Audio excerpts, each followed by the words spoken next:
Assalamualaikum warahmatullahi wabarakatuh. Saya Yudi Pramuko, political YouTuber tertua di semesta. Ada perkembangan baru yang menarik ya. Din Samsudin mengingatkan kita semua tentang bahaya daripada usaha-usaha dari pemerintah, dalam hal ini diwakili oleh Bahlil, yang memberikan izin usaha pertambangan ya kepada ormas keagamaan, yaitu Muhammadiyah dan NU. Dan menurut Din Samsudin yang pernah menjadi pimpinan pusat ya, ketua Muhammadiyah 2 periode, 2000 berapa itu, 2005 kalau nggak salah ya, sampai 2015, ini merupakan jebakan ya, pemberian izin usaha pertambangan ini, karena ini izin ini tidak sesuai dengan konstitusi dan nggak ada jaminan ya. Sistem usaha penambangan ini yang bisa memberikan penghasilan ya, lebih besar. Faktanya lebih banyak nanti keuntungan diambil oleh pemilik usaha pertambangan yang diberikan izin oleh pemerintah itu. Jadi sistem izin usaha pertambangan ini, kata Din Samsudin, itu adalah, atau kontrak karya itu adalah melanggengkan sistem yang dulu berlaku di zaman kolonial ya. Dan kerap izin usaha penambangan ini itu disalahgunakan oleh oknum bupati, oknum wali kota ya, oknum gubernur dan dirjen ya, untuk kepentingan ya mereka sendiri, dan sebagai salah satu sumber dari korupsi. Dan oleh karena prakteknya itu seperti itu, Din Samsudin menilai ya, usaha pemerintah untuk memberikan izin usaha penambangan kepada ormas itu semacam jebakan ya. Dan itu bisa nanti, kalau dalam perspektif saya, itu ada semacam satu cara untuk usaha atau upaya untuk mengkooptasi, menjinakkan ya ormas-ormas besar itu di Indonesia, yaitu NU dan Muhammadiyah, sehingga bisa dikendalikan dan merapat ke penguasa dan mendukung penguasa yang sudah memberikan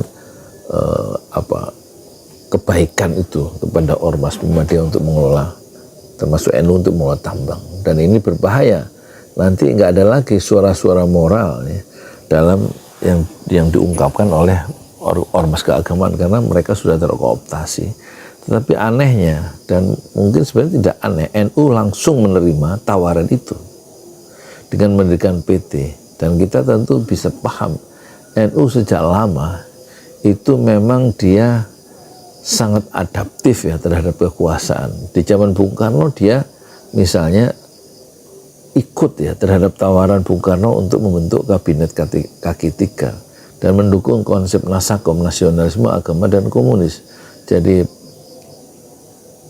pemerintah, penguasa melakukan koalisi besar ya, dan sangat besar, menggabungkan 3 ideologi yang berbeda dalam satu wadah yang besar, yaitu Nasakom, yaitu ideologi nasionalis sekuler yang diusung oleh PNI, Partai Nasionalisme Indonesia, dan ideologi Partai Nahdlatul Ulama yang tentu Islam, dan ketiga adalah ideologi komunisme dalam Partai Komunis Indonesia. Dan NU masuk ya dalam koalisi besar yang diciptakan oleh penguasa, dan dia menerima. Sementara Masyumi, Majelis Syuro Muslimin Indonesia, itu melakukan oposisi dan akhirnya dibubarkan atau membubarkan diri karena dalam tekanan, dalam satu intimidasi batas waktu, tenggat waktu yang dibikin oleh Soekarno. Kalau tanggal 17 Agustus 1960 itu tidak membubarkan diri, maka Masyumi akan dijadikan partai terlarang. Jadi dibubarkan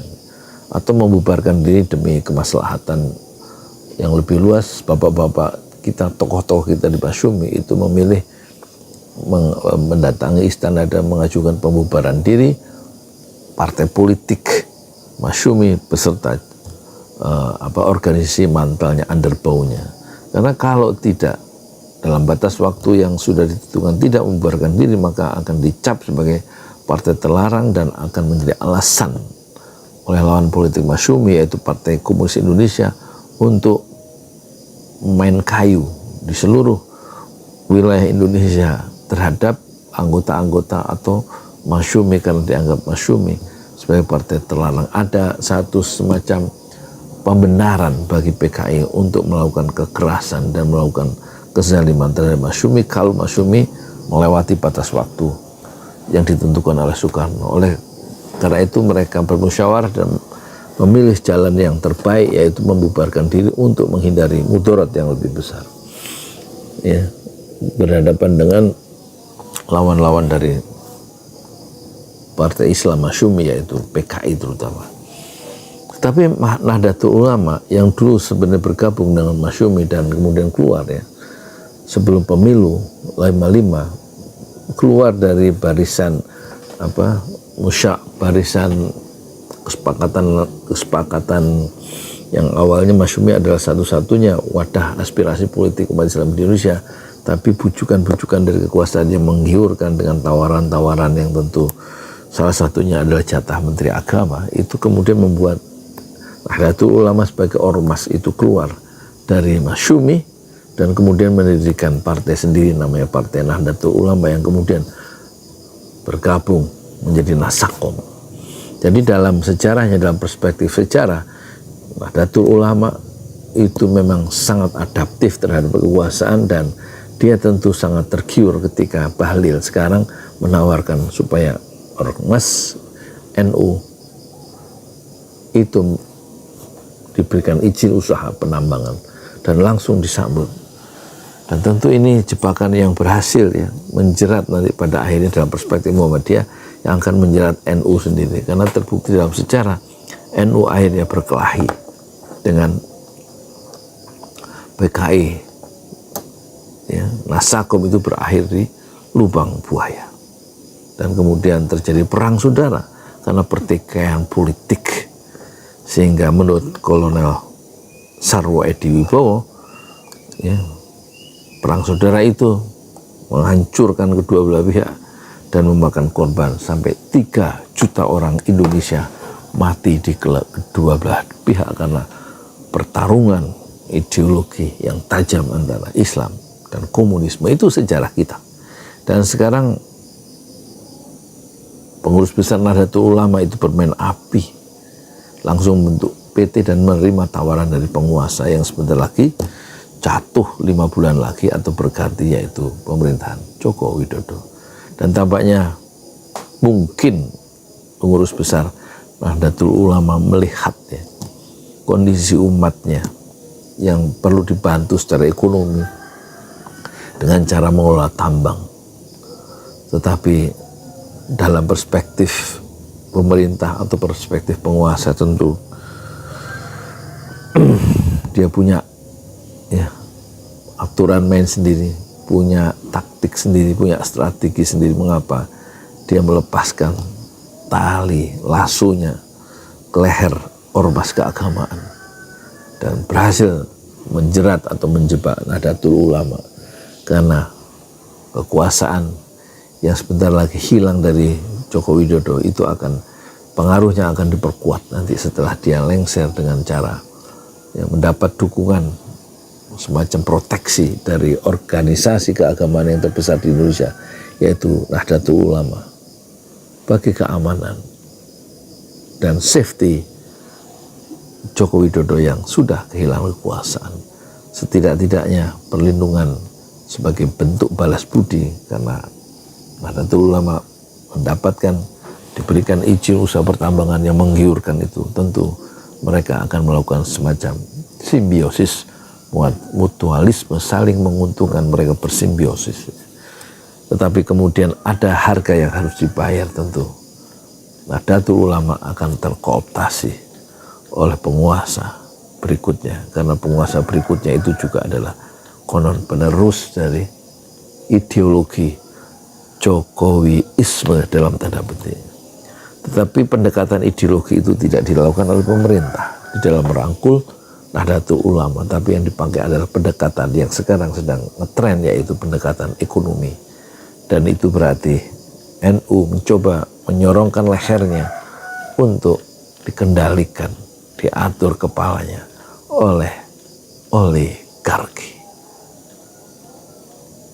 Apakah ini disadari oleh NU? Tapi tampaknya Nahdlatul Ulama agak kurang menyadari atau sengaja menyadari dan ingin bermain api sebagaimana NU bermain api dalam manuver-manuver politik Soekarno yang sangat canggih dan sangat penuh dengan gambling sebenarnya. Tampaknya kita sayangkan langkah-langkah Nahdlatul Ulama, pengurus besar Nahdlatul Ulama yang dipimpin oleh Yakut mulai masuk dalam politik praktis lewat pendekatan ekonomi yang dulu dilakukan oleh Gus Dur dengan membangun NU Suma, ya, menggandeng satu jaringan organisasi perbankan Bank Suma yang kemudian kolab dan kemudian hancurlah Nahdlatul Ulama, mimpi-mimpinya untuk membesarkan ekonomi umat lewat